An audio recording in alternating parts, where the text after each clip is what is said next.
అయినటువంటి జన్యు సమాచారాన్ని మాత్రమే కలిగి ఉండటాన్ని డిఎన్ఏ లైబ్రరీ అంటాం. ఫర్ ఎగ్జాంపుల్, మానవుని యొక్క జన్యు సమాచారంలో 90% పైగా మానవుని యొక్క జన్యు సమాచారంలో 90% పైగా వేస్ట్ డిఎన్ఏ లేదా జంక్ డిఎన్ఏ ఉంటుంది. వేస్ట్ లేదా జంక్ డిఎన్ఏ ఉంటుంది.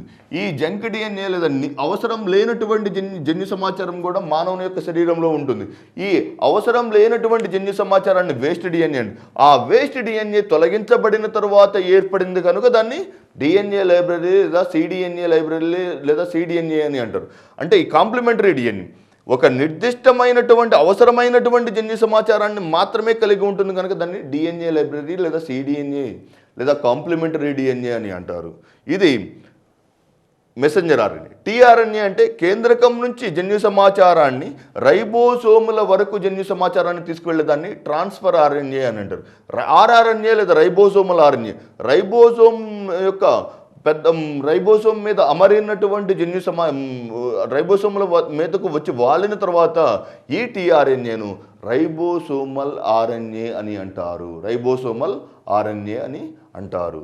ఈ ఆర్ఎన్ఏలో 3 రకాలైనటువంటి పదార్థాలు ఉంటాయి.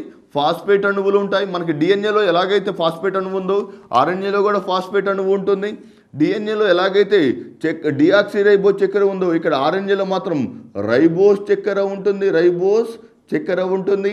నెక్స్ట్ దీని తర్వాత ఉన్నటువంటి నత్రజని క్షారాలు డిఎన్ఏలో అడినైన్, థయామిన్, గ్వానైన్ మరియు సైటోసిన్ అనే నత్రజని క్షారాలు ఉండగా, కానీ ఆర్ఎన్ఏలో అడినైన్, యురాసిల్, గ్వానైన్ మరియు సైటోసిన్ అనే నత్రజని క్షారాలు కనిపిస్తాయి.